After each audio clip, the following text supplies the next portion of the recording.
Christmas പരീക്ഷ അല്ലെ, ഉടനെ തന്നെ അടുത്ത് വരാണ് നമ്മുടെ ക്രിസ്മസ് പരീക്ഷ. ആ പരീക്ഷയ്ക്ക് വേണ്ടിയിട്ടുള്ള ഒരു ചാപ്റ്റർ ആണ് നമ്മൾ ഇന്ന് ഡിസ്കസ് ചെയ്യാൻ പോകുന്നത്.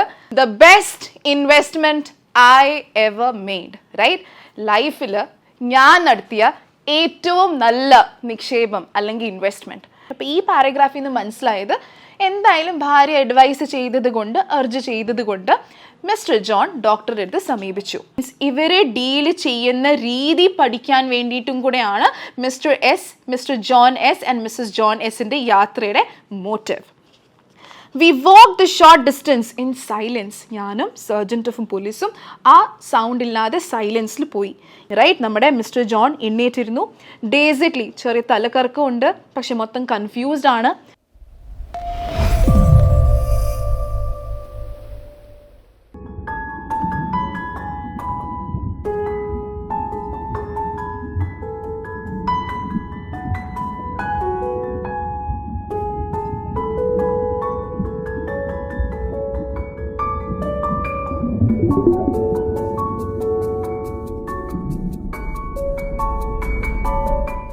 Hello every one, my name is Shali Sasidharan. എല്ലാവർക്കും B-GHUDിൻ്റെ ഇംഗ്ലീഷ് ക്ലാസ്സിലേക്ക് വീണ്ടും സ്വാഗതം.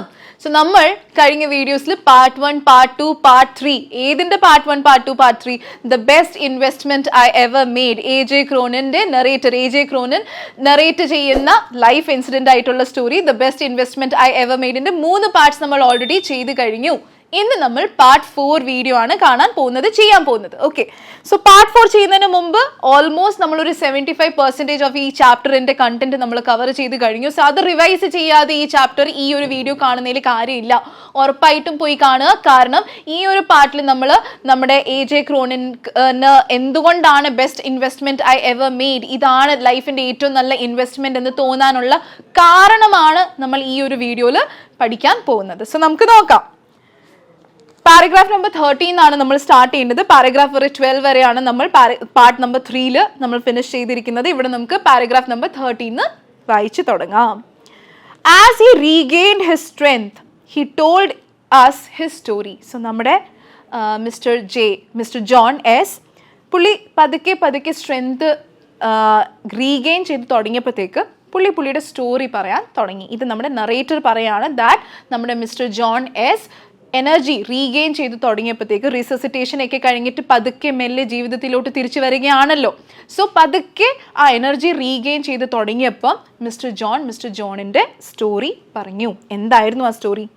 ഹിസ് പേരൻസ് വർ ഡെഡ്. നമ്മുടെ മിസ്റ്റർ ജോണിൻ്റെ അച്ഛനമ്മ മരിച്ചു പോയിട്ടുണ്ടായിരുന്നു. And uncle had found him A position as clerk in A London solicitor's office. നമ്മുടെ മിസ്റ്റർ ജോണിൻ്റെ അങ്കിളാണ് ലണ്ടനിലെ സോളിസിറ്ററുടെ മീനിങ് നമ്മൾ ഓൾറെഡി ഡിസ്കസ് ചെയ്തിട്ടുണ്ടായിരുന്നു. ലോയറിനെയാണ് നമ്മൾ സോളിസിറ്റർ എന്ന് പറയുന്നത്.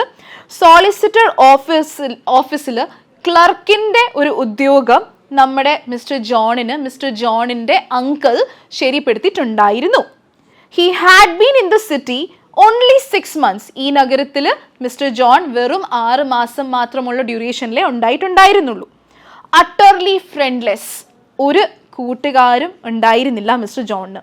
He had fallen victim to the loose society of the streets. Victim എന്ന് വെച്ചാൽ ഇര അല്ലേ. സോ ഒരു ഫ്രണ്ട്സും ഇല്ല, ഒരു കൂട്ടുകാരും ഇല്ല. 6 മാസം ഡ്യൂറേഷനേ ഉണ്ടായിരുന്നുള്ളൂ. ഈ 6 മാസം ഡ്യൂറേഷനിൽ കൂട്ടുകാരും ഇല്ല. അതിനുകൊണ്ട് എന്തു പറ്റി? സ്ട്രീറ്റിലെ ലൂസ് സൊസൈറ്റി, ചിലപ്പോൾ മോശമായിട്ടുള്ള കുറച്ച് ആൾക്കാരുമായിട്ട് അവരുടെ കൂടെ കണക്ട് ചെയ്ത് അവരുടെ വിക്ടിം ആയിട്ടുണ്ടായിരുന്നു, അതിൻ്റെ ഇരയായിട്ടുണ്ടായിരുന്നു.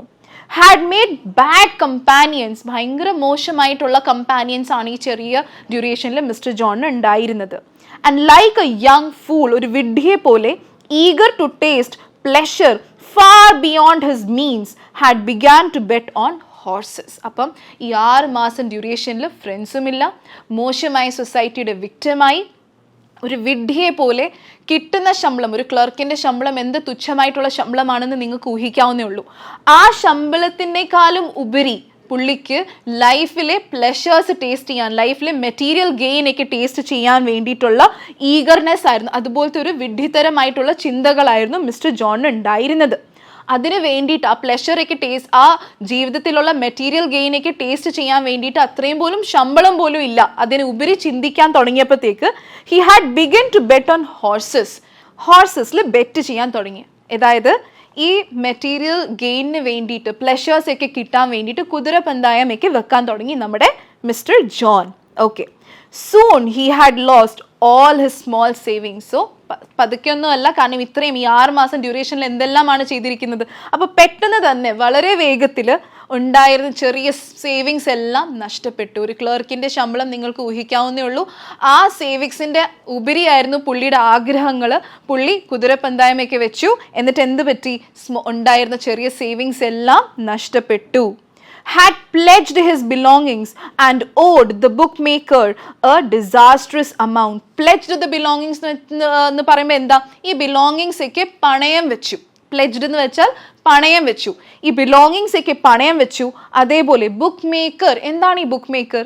നമ്മൾ മുമ്പേ കുതിരപ്പന്തായം എന്നൊക്കെ പറഞ്ഞല്ലോ. അപ്പോൾ ഈ ബെറ്റിംഗ് ഷോപ്പിൻ്റെ മാനേജർ, ബെറ്റിംഗ് ഷോപ്പ് മീൻസ് ഈ മാനേജർ എന്ന് പറയുമ്പോൾ ജയിക്കുന്ന ആൾക്കാർക്ക് കാശ് കൊടുക്കുക അല്ലേ?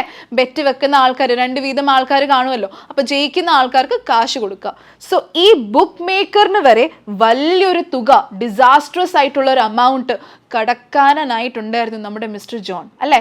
ഈ ബുക്ക് മേക്കറിന് വരെ വലിയൊരു തുക കൊടുക്കാൻ പറ്റുന്ന രീതിയിലുള്ള അവസ്ഥയിലായി തീർന്നു നമ്മുടെ മിസ്റ്റർ ജോണിൻ്റെ അവസ്ഥ. അത്ര വലിയൊരു കടക്കാരൻ ആയി മാറി നമ്മുടെ mister John. In an effort to recoup എന്ന് വെച്ചാൽ എന്താണ്? recoup എന്ന് വെച്ചാൽ റീഗെയിൻ. കാരണം എല്ലാം നഷ്ടപ്പെട്ടുകൊണ്ടിരിക്കുകയാണ് അല്ലപ്പേ. ഇനിയിപ്പം ഇവിടെ തിരിച്ച് റീഗെയിൻ ചെയ്യാനുള്ളൊരു അവസ്ഥയാണ് ഇനിയിപ്പം നമ്മുടെ മിസ്റ്റർ ജോൺ ചിന്തിച്ചുകൊണ്ടിരിക്കുന്നത്. അപ്പം എല്ലാം പണയം വെച്ചു.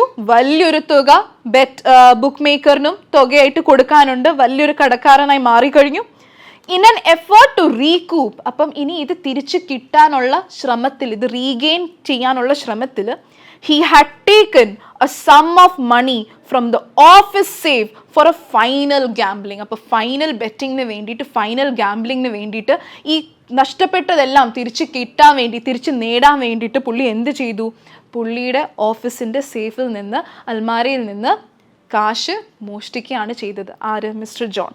Okay, he was assured, was certain to win. പുള്ളിക്ക് അത് ഭയങ്കര വിശ്വാസമായിരുന്നു. ഇതിൻ്റെ ലാസ്റ്റ് ഗാംബ്ലിംഗ് ആണ്, എൻ്റെ നഷ്ടപ്പെട്ടതെല്ലാം എനിക്ക് തിരിച്ച് നേടിയെടുക്കാം. കാരണം ഞാൻ ഈ ഫൈനൽ ഗാംബ്ലിംഗ് ജയിക്കാൻ പോവുകയാണ്, ജയിക്കുമെന്ന് അത്ര ഉറപ്പുണ്ട് നമ്മുടെ മിസ്റ്റർ ജോണിന്. എന്ത് സംഭവിച്ചു? But this last resort had failed. പക്ഷെ അതും നഷ്ടപ്പെട്ടു, അതും പുള്ളി തോറ്റു. Terrified of the prosecution that must follow. അപ്പം എന്താ സംഭവിച്ചത്? ഇന്നത്തെ ദിവസമാണ് ഇതെല്ലാം സംഭവിച്ചെങ്കിൽ അടുത്ത വരാൻ പോകുന്ന ദിവസങ്ങളിലുള്ള പ്രോസിക്യൂഷനെ കുറിച്ച് ഉള്ള പേടി. കാരണം പണം നഷ്ടപ്പെട്ടു, ഓഫീസിൽ നിന്ന് കാശ് മേടിച്ചു, ബുക്ക് മേക്കറിന് അത്യാവശ്യം വലിയൊരു എമൗണ്ട് കൊടുക്കാനുണ്ട്, എല്ലാം പണയം വെച്ചു, ഓഫീസിൽ നിന്ന് കാശ് മോഷ്ടിച്ചു. അപ്പോൾ അടുത്ത ദിവസം എന്താ സംഭവിക്കാൻ പോകുന്നത്? പിന്നാലെ ഇതിന് വേണ്ടിയിട്ടുള്ള പ്രോസിക്യൂഷൻ പുള്ളിയെ തേടി എത്തുമെന്ന് പുള്ളിക്ക് അറിയാമായിരുന്നു. സോ അതിനെ പേടിച്ച്, ആ ഒരു പ്രോസിക്യൂഷനെ കുറിച്ച് ഭയത്തെ നോക്കി, ദാറ്റ് മസ്റ്റ് ഫോളോ, സിക്ക് അറ്റ് ഹാർട്ട്, ഹൃദയത്തിൽ നിന്ന് പുള്ളി മൊത്തത്തോട് സിക്കായി, വേദനയോടെ ഇരിക്കുകയാണ്. സങ്ക് ഇൻ ഡിസ്പെയർ, നിരാശയിൽ മുഴുങ്ങി. He had shut himself in his room and turned on the gas. അപ്പോൾ എന്തായി? പുള്ളി മൊത്തത്തോടെ ബ്രോക്കണായി, ശരിക്കും വിഷമിച്ചിരിക്കുന്ന അവസ്ഥ. നാളത്തെ എന്താവും എന്നുള്ള ഒരു ഐഡിയയും ഇല്ല. കാശ് മോഷ്ടിച്ചിട്ടുണ്ട്, ഇത്രയും കാശ് കടമായിട്ടുണ്ട്, സാധനങ്ങളെല്ലാം പണയത്തിന് വെച്ചു. അപ്പോൾ ഇനി ഒന്നും ചെയ്യാനില്ല. പുള്ളി എന്ത് ചെയ്തു? റൂമിൽ കഥ അടച്ചിട്ട് ഗ്യാസ് ഓൺ ചെയ്തു. സൂസൈഡ് ചെയ്യാനുള്ള ശ്രമം. 14th paragraph. A long bar of silence throbbed in the little attic when he concluded this halting confession. So ഇത് പറഞ്ഞപ്പോഴത്തേക്ക് അവിടെ ആരൊക്കെയുണ്ട്? ഓഥർ ഉണ്ട്, ഡോക്ടർ A.J. ക്രോനൻ ഉണ്ട്, സർജൻറ്റ് ഓഫ് പോലീസ് ഉണ്ട്, ലാൻഡ് ലേഡി ഉണ്ട്, മിസ്റ്റർ ജെ. ഈ സ്റ്റോറി പറഞ്ഞപ്പോഴത്തേക്ക് ആ ചെറിയ റൂമിൽ ഫുള്ളും എന്താണ്? ഒരു സൈലൻസായി, മൊത്തം ഒരു സൈലൻസായി. When he concluded this halting confession, സത്യത്തിൽ എന്താണ് ഒരു കൺഫെഷൻ എന്ന് പറയാം? ലൈക്ക് ഒരു കുറ്റസമ്മതം അല്ലേ? കുറ്റസമ്മതം ചെയ്തു പുള്ളി. ഹോൾട്ട് ചെയ്ത് പതുക്കെ വാക്കുകൾ കിട്ടാതെ ഹോൾട്ട് ചെയ്ത് ഈ കൺഫെഷൻ ചെയ്തു. Then gruffly എന്ന് പറഞ്ഞാൽ റഫ്ലി. ഓക്കെ, gruffly, GRUFFLY എന്ന് വെച്ചാൽ എന്താണ്? റഫ്ലി. Then gruffly the sergeant asked how much he had stolen. So roughly ആ സൈലൻസിൻ്റെ ഇടയ്ക്കൂടെ ആ പോലീസ് ചോദിക്കുകയാണ്, എത്രയാണ് താങ്കൾ മോഷ്ടിച്ചിരുന്നതെന്ന് നമ്മുടെ സർജൻറ്റ് പോലീസ്, നമ്മുടെ പോലീസ് കോൺസ്റ്റബിൾ ചോദിക്കുകയാണ്. 7 pounds 10 shillings. The answer sounded pitiful, right? ആ സൈലൻസിൽ ഇത്രയും പോലീസ് കോൺസ്റ്റബിൾ ചോദിച്ചു എത്രയാണ് നീ മോഷ്ടിച്ചതെന്ന് ചോദിച്ചപ്പം 7 pounds 10 shillings ആണ് മോഷ്ടിച്ചതെന്ന്. ഭയങ്കര പിറ്റിഫുൾ ആയിട്ട് തോന്നി നമുക്കത് കേട്ടപ്പം. For this paltry sum he had almost thrown away his life. ഈ ചെറിയൊരു തുകയ്ക്ക് വേണ്ടിയിട്ടാണ് നമ്മുടെ മിസ്റ്റർ ജോൺ ജീവിതം വരെ പണയം വെച്ചിരുന്നത് അല്ലേ, ജീവിതം വരെ കളയാൻ വിചാരിച്ചത്, ജീവിതം മൊത്തം ഉപേക്ഷിച്ചു. ഈ ചെറിയൊരു അമൗണ്ടിന് വേണ്ടിയിട്ടാണ് ഇങ്ങനൊരു സൂസൈഡ് അറ്റംപ്റ്റ് വരെ നടത്തിയിരുന്നത്. There was a pause. The three of us, the sergeant, the landlady and me as the sole witness of the near tragedy. So ആ റൂമിൽ ഈ പറഞ്ഞതിന് ശേഷം ഒരു പോസ് ആയിരുന്നു, ഒരു സൈലൻസ് ആയിരുന്നു അല്ലേ. 3 പേര് ആരൊക്കെ? പോലീസ് കോൺസ്റ്റബിൾ, നറേറ്റർ നമ്മുടെ AJ ക്രോനൻ, അതേപോലെ നമ്മുടെ ലാൻഡ് ലേഡി. ഇവരായിരുന്നു ഈ നിയർ ട്രാജഡിയുടെ, ഓൾമോസ്റ്റ് ഈ ട്രാജഡിയുടെ വിറ്റ്നസ് ആയിരുന്നു. ആരൊക്കെ? ഈ 3 പേര്. had the same unspoken thoughts in our minds. മൈൻഡിൽ പറയാൻ പറ്റാത്ത തോട്ട്സ് ആയിരുന്നു. We decided to give the young man a fresh start. അപ്പോൾ ഇവർ 3 പേരും കൂടെ ആരൊക്കെ? നമ്മുടെ പോലീസ് കോൺസ്റ്റബിൾ, നമ്മുടെ ലാൻഡ് ലേഡി, നമ്മുടെ AJ ക്രോനൻ എന്ത് വിചാരിച്ചു?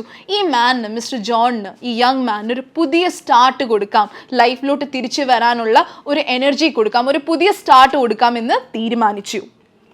16th paragraph. The sergeant, at considerable risk to his job, resolved to make no report upon the case so that no proceedings would result. So police constable ജോലിക്ക് വരെ risk ആവുന്ന രീതിയിൽ വന്നിട്ട് പോലും എങ്ങനെ ഹെൽപ്പ് ചെയ്യാൻ തീരുമാനിച്ചു? To make no report upon the case. നോക്കിക്ക്, ഒരു ആത്മഹത്യ ശ്രമം നടന്നിട്ടുണ്ട്, കാശ് മോഷ്ടിച്ചിട്ടുണ്ട്, റൈറ്റ്? ഈ രണ്ട് ഇത്രയും വലിയ തെറ്റുകൾ ചെയ്തിട്ട് പോലും നമ്മുടെ പോലീസ് ഹെൽപ്പ് ചെയ്യാൻ എങ്ങനെ തീരുമാനിച്ചു? അതിനൊരു കേസ് ആക്കണ്ടെന്ന് കരുതി. കാരണം നമ്മളുടെ മിസ്റ്റർ ജോൺ ഒരു പുതിയ സ്റ്റാർട്ട് കൊടുക്കാൻ തീരുമാനിച്ചു ഇവർ 3 പേരും കൂടെ. അപ്പോൾ ജോലിക്ക് ഇത്രയും റിസ്ക് ആയി, നാളെ ഒരു വലിയ റിസ്ക് വന്നേക്കാം നമ്മുടെ പോലീസ് കോൺസ്റ്റബിളിന്. സോ ജോലിക്ക് റിസ്ക് ആയിട്ട് പോലും നമ്മളുടെ പോലീസ് സർജൻറ്റ് കോൺസ്റ്റബിൾ പുള്ളിയുടെ കേസ് ഒന്നും എടുത്തില്ല, right? The landlady offered a month's free board until he should get upon his feet again. Landlady എങ്ങനെ ഹെൽപ്പ് ചെയ്തത്? ഇനി ഒരു മാസത്തേക്ക് ഇയാൾ സ്റ്റേബിൾ ആവുന്നിടം വരെ, മിസ്റ്റർ ജോൺ സ്വന്തമായിട്ട് സ്റ്റേബിൾ ആവുന്നിടം വരെ ഒരു മാസത്തേക്ക് വാടകയൊന്നും തരണ്ട എന്ന് ലാൻഡ് ലേഡി പറഞ്ഞു. While I making perhaps the least contribution. So അവിടെ എൻ്റെ കോൺട്രിബ്യൂഷൻ ആയിരുന്നു ഏറ്റവും ചെറുത്. എന്തായിരുന്നു?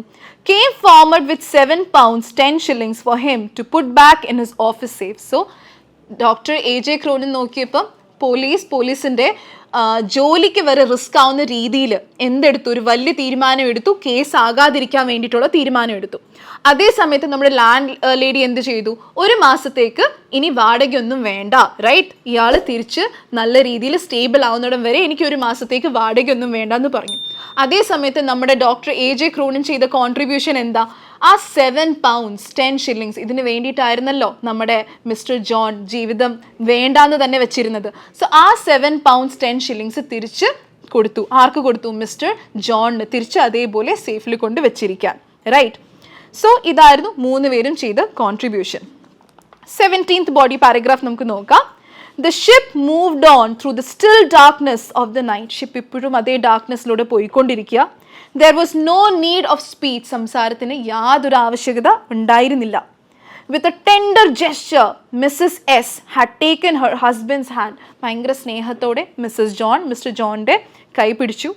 And as we sat in silence, I could not but reflect that it was the best investment I had made in my life. So ആ സൈലൻസിൽ, അത്രയും സൈലൻസോടെ ഇരിക്കുമ്പം നമ്മുടെ AJ ക്രോണിന് മനസ്സിലായി ദാറ്റ് ഞാൻ ലൈഫിൽ വേറെ എന്ത് ഇൻവെസ്റ്റ്മെൻറ്റ് വെച്ച് കമ്പയർ ചെയ്താലും ഈ ഒരു ഇൻവെസ്റ്റ്മെൻ്റ് ആണ് എൻ്റെ ലൈഫിൽ ഞാൻ ചെയ്ത ഏറ്റവും വലിയ നല്ല കാര്യം. ഇത്രയും വലിയ എന്തെല്ലാം ഇൻവെസ്റ്റ്മെൻറ്റ് ഞാൻ എൻ്റെ ലൈഫിൽ ചെയ്തിട്ടുണ്ടോ, ഈ നിക്ഷേപമാണ് ഞാൻ ചെയ്ത എൻ്റെ ജീവിതത്തിൽ ഏറ്റവും നല്ല ഇൻവെസ്റ്റ്മെൻറ്റ് എന്ന് ആര് പറയുന്നു? AJ ക്രോണിന് പറയുന്നു. AJ ക്രോണിന് മനസ്സിലായി. It had paid me no dividends in worldly goods. ഈ ഇൻവെസ്റ്റ്മെൻറ്റ്, ഈ 7 pounds 10 shillings, ഈ ഒരു amount ഡോക്ടർ ആർക്ക് കൊടുത്തു? മിസ്റ്റർ ജോണിന് കൊടുത്തു. ഈ ഒരു amount ഇൻവെസ്റ്റ് ചെയ്തത് ഡോക്ടറിന് ലൈഫിൽ ഒരു മെറ്റീരിയൽ ഗെയിൻ ഒന്നും കൊണ്ടുവന്നിട്ടില്ല, വേറെ പ്രോഫിറ്റ് ഒന്നും കൊണ്ടു തന്നിട്ടില്ല. പക്ഷേ had turned out to be immensely profitable. പക്ഷേ ഇത് വളരെ വേറെ എനിക്ക് പ്രോഫിറ്റ് ഒന്നും കൊണ്ടുവന്നിട്ടില്ലായിരുന്നെങ്കിലും ഇതാണ് എനിക്ക് ഏറ്റവും പ്രോഫിറ്റ് ചെയ്ത ഒരു സന്ദർഭം. കാരണം ആ 7 pounds 10 shillings കൊടുത്തതിന് ശേഷം ഡോക്ടർ എന്താ മനസ്സിലാക്കുന്നത്, ആ ഒരു എമൗണ്ട് 7 pound 10 shillings വേണ്ടിയിട്ടായിരുന്നു നമ്മുടെ മിസ്റ്റർ ജോൺ സൂസൈഡ് ശ്രമം വരെ നടത്തിയിരുന്നത്. അത് കൊടുത്തതിന് ശേഷം പുള്ളി ഒരു ഫ്രഷ് സ്റ്റാർട്ടിൽ വന്നു, പോലീസ് ഹെൽപ്പ് ചെയ്തു, നമ്മുടെ ലാൻഡ് ലേഡി ഹെൽപ്പ് ചെയ്തു. എന്നിട്ട് എന്താ ചെയ്തേ, മിസ്റ്റർ ജോൺ ഇത്രയും വർഷമായി വൈഫിൻ്റെ കൂടെ ഇപ്പം നല്ല പ്രവർത്തനങ്ങളൊക്കെ ചെയ്യുന്നു അല്ലേ. ചേരികളിൽ നിന്ന് വരുന്ന ബോയ്സിനെയും ഗേൾസിനെയും, നഗരത്തിലുള്ള ബോയ്സിനെയും ഗേൾസിനെയും വേണ്ടിയിട്ട് ചാരിറ്റബിൾ ഓർഗനൈസേഷൻ്റെ ഡയറക്ടറായിട്ടും പ്രവർത്തനം ചെയ്യുന്നുണ്ട് നമ്മുടെ മിസ്റ്റർ ജോൺ. അപ്പോൾ ഇത്രയും നല്ല പ്രവർത്തനങ്ങളൊക്കെ ചെയ്യുന്ന ഒരു നല്ല മനുഷ്യനായി മാറിയിരിക്കുന്നു നമ്മുടെ മിസ്റ്റർ ജോൺ. അതുകൊണ്ട് ആ 7 pounds 10 shillings കൊടുത്ത ഇൻവെസ്റ്റ്മെൻറ്റ് നമ്മുടെ ഡോക്ടർ AJ ക്രോണിന് ലൈഫിൽ ചെയ്ത ഏറ്റവും നല്ല ഇൻവെസ്റ്റ്മെൻ്റ് ആണെന്ന് മനസ്സിലായി. It stood out against all the bad investments I made throughout the years. ഇത്രയും വർഷങ്ങളായിട്ട് ചെയ്തുകൊണ്ടിരുന്ന ഇത്രയും ഇൻവെസ്റ്റ്മെൻറ്റ്, കുറേ പലയിടത്തും പുള്ളി ഇൻവെസ്റ്റ് ചെയ്തിട്ടുണ്ടായിരുന്നു, പക്ഷേ ഇത് അതിനേക്കാളും ഓപ്പോസിറ്റ് ആയിരുന്നു. Those foolish speculations for material gain വേണ്ടിയിട്ട് ചെയ്തുകൊണ്ടിരുന്ന ഇൻവെസ്റ്റ്മെൻറ്റ്, എനിക്ക് ഭാവിയിൽ ഒരു മെറ്റീരിയൽ ഗെയിൻ കിട്ടുമെന്ന തോട്ട് എന്ന speculation producing only anxiety, disappointment and frustration. So ആ മെറ്റീരിയൽ ഗെയിനിന് വേണ്ടിയിട്ട് ഞാൻ ചെയ്തുകൊണ്ടിരുന്ന ഇൻവെസ്റ്റ്മെൻറ്റ് എനിക്ക് ഭാവിയിൽ വളരെ നല്ല പ്രോഫിറ്റ് കിട്ടും എന്നുള്ള എൻ്റെ സ്പെക്യുലേഷൻ, എൻ്റെ ഡൗട്ട്സ് എനിക്ക് എന്തുമാത്രം നൽകി, എൻസൈറ്റി, ഡിസപ്പോയിൻമെൻറ്റ് ആൻഡ് ഫ്രസ്ട്രേഷൻ. എനിക്ക് നിരാശ, ഡിസപ്പോയിൻമെൻറ്റ് ആൻഡ് ഫ്രസ്ട്രേഷൻ മാത്രമേ തന്നിട്ടുണ്ടായിരുന്നുള്ളൂ. എന്നാൽ അതേ സ്ഥാനത്ത് ഈ 7 pounds 10 shillings ഞാൻ ഇൻവെസ്റ്റ് ചെയ്തുകൊണ്ട് ഇന്ന് എനിക്ക് തിരിച്ച് പ്രോഫിറ്റ് ഒന്നും ഉണ്ടായിരുന്നില്ലെങ്കിലും ഇതാണ് എൻ്റെ ലൈഫിൽ ഞാൻ ചെയ്ത ഏറ്റവും വലിയ ഇൻവെസ്റ്റ്മെൻറ്റ്. കാരണം അത് ഒരാളുടെ ലൈഫിലെ ചിന്താഗതി തന്നെ മാറ്റി. സോ ഇതാണ് നമ്മുടെ the best investment I ever made. Doctor AJ ക്രോണിൻ്റെ റിയൽ ലൈഫ് ഇൻസിഡൻ്റ് ആണിത്. നല്ലൊരു ചാപ്റ്ററാണ്, ഒരുപാട് ഇമോഷണൽ അറ്റാച്ച്മെൻറ്റും വാല്യൂസും ഉള്ള ചാപ്റ്ററാണിത്. സോ എല്ലാവരും ഒന്ന് ചിന്തിക്കാതെ നിങ്ങൾ എന്താണ് നിങ്ങളുടെ ലൈഫിൽ ചെയ്തിട്ടുണ്ടായിരുന്ന ഏറ്റവും നല്ല ഇൻവെസ്റ്റ്മെൻറ്റ് എന്താണ്. ഇൻവെസ്റ്റ്മെൻറ്റ് എന്ന് പറയുമ്പം അത് എപ്പോഴും മെറ്റീരിയൽ ഗെയിൻ തന്നെ ആവണമെന്നില്ല, റൈറ്റ്. നമുക്ക് ഇമോഷണലി അറ്റാച്ച്മെൻ്റ് ഉള്ള എന്തെങ്കിലും ഹാപ്പിനെസ് തരുന്നത്, അത് ചെയ്തിട്ട് നമുക്ക് തിരിച്ച് പ്രോഫിറ്റ് ഒന്നും ചിന്തിക്കാത്ത രീതിയിൽ എന്തെങ്കിലും വിച്ച് ഗിവ്സ് യു ഹാപ്പിനെസ്, അതൊരു ഇൻവെസ്റ്റ്മെൻറ്റ് തന്നെയാണ് ലൈഫിൽ, റൈറ്റ്. സോ ഇതാണ് നമ്മുടെ chapter. Part 1, part 2, part 3, part 4 എല്ലാവരും ശ്രദ്ധിച്ച് കാണുക. ഇനി നമുക്ക് ഇതിൻ്റെ കുറച്ച് ക്വസ്റ്റ്യൻസും കൂടി ഡിസ്കസ് ചെയ്യാം. നോക്കിക്കേ, ഈ ചാപ്റ്ററിൽ നിന്ന് പല രീതിയിലും, കാരണം ഇഷ്ടംപോലെ ക്യാരക്ടേഴ്സ് ഉണ്ട് ഈ ചാപ്റ്റർ അല്ലേ, നിങ്ങൾ ശ്രദ്ധിച്ച് കാണും. ഡോക്ടർ AJ ക്രോനൻ ഉണ്ട്, നമ്മുടെ മിസ്റ്റർ ജോൺ ഉണ്ട്, മിസ്റ്റർ ജോണിൻ്റെ വൈഫുണ്ട്. വൈഫിന് അധികം റോൾ ഇല്ല എങ്കിൽ പോലും she's A character in the story. നമ്മുടെ പോലീസ് സർജൻറ്റ് ഉണ്ട്, ലാൻഡ് ലേഡി ഉണ്ട്, റൈറ്റ്. അതേപോലെ ഇത്രയും ക്യാരക്ടേഴ്സ് ഉണ്ട്. അപ്പം നമ്മുടെ ഈ സ്റ്റോറിയിൽ ഇത്രയും ക്യാരക്ടേഴ്സ് ഉള്ളത് കൊണ്ട് തന്നെ നമുക്ക് ഒരുപാട് ക്വസ്റ്റ്യൻസ് എക്സ്പെക്ട് ചെയ്യാം, റൈറ്റ്. ഡോക്ടർ AJ ക്രോണിൻ നമ്മുടെ മിസ്റ്റർ ജോണിനെ കുറിച്ചുള്ള അപ്പിയറൻസിനെ കുറിച്ച് എന്താണ് പറയാനുള്ളത്, ചിലപ്പോൾ അതിനെക്കുറിച്ചുള്ള ഒരു റൈറ്റപ്പ് വരാം. മിസ്റ്റർ ജോണിൻ്റെ അപ്പിയറൻസിൻ്റെ ഡിസ്ക്രിപ്ഷനെ കുറിച്ച് അതിനെക്കുറിച്ചൊരു റൈറ്റപ്പ് വരാം. മിസ്റ്റർ ജോൺ, റൈറ്റ്, ഇത്രയും വർഷങ്ങളായിട്ട് ഡോക്ടർ AJ ക്രോണിനെ കാണാൻ ശ്രമിച്ചിട്ടുണ്ടായിരുന്നു, സാധിച്ചില്ല. അപ്പോൾ ഇത്രയും നാളുമായിട്ടുള്ള വെയിറ്റിനെ കുറിച്ചൊരു ക്വസ്റ്റ്യൻ വരാം, റൈറ്റ്. പോലീസ് സർജൻറ്റ്, അതേപോലെ ലാൻഡ് ലേഡി, അതേപോലെ നമ്മുടെ ഡോക്ടർ AJ ക്രോണിൻ ചെയ്ത കോൺട്രിബ്യൂഷൻ എന്തൊക്കെയായിരുന്നു, ഇതിനെക്കുറിച്ചുള്ളൊരു ക്വസ്റ്റ്യൻ വരാം. ലെറ്റർ റൈറ്റിംഗ് വരാം, റൈറ്റ്. ആർക്ക് ലെറ്റർ റൈറ്റിംഗ് എന്ന് വരാം? Doctor AJ Cronin, right. Doctor AJ ക്രോണിന് ഒരു ലെറ്റർ എഴുതുന്നു, ആര്? Mister John S, right. അങ്ങനെ ഒരു ലെറ്റർ വരാം. ദറ്റ് ഇത്രയും നാളത്തെ വെയിറ്റിനെ കുറിച്ചുള്ള ഒരു ലെറ്റർ റൈറ്റിംഗ്, ഒരു റൈറ്റപ്പ് വേണമെങ്കിൽ വരാം. അങ്ങനെ ഇത്രയും ക്യാരക്ടേഴ്സ് ഉള്ളത് കൊണ്ട് നമുക്ക് ഏത് രീതിയിലുള്ള ക്വസ്റ്റ്യനും നമുക്ക് എക്സ്പെക്ട് ചെയ്യാം, റൈറ്റ്. ഏറ്റവും ഇമ്പോർട്ടൻ്റ് ആയിട്ടുള്ള ക്വസ്റ്റ്യൻ എന്ന് പറയുമ്പം എന്തുകൊണ്ടാണ് ഡോക്ടർ AJ ക്രോണിൻ ഈ 7 pounds 10 shillings ലൈഫിൽ ചെയ്ത ഏറ്റവും നല്ല ഇൻവെസ്റ്റ്മെൻ്റ് ആയിട്ട് എന്തുകൊണ്ട് ചിന്തിക്കുന്നു, എന്തുകൊണ്ടാണ് അത് ലൈഫിലെ ഏറ്റവും ബെസ്റ്റ് ഇൻവെസ്റ്റ്മെൻ്റ് ആയി മാറിയത്, ഇങ്ങനെയും നമുക്ക് ചോദിക്കാം.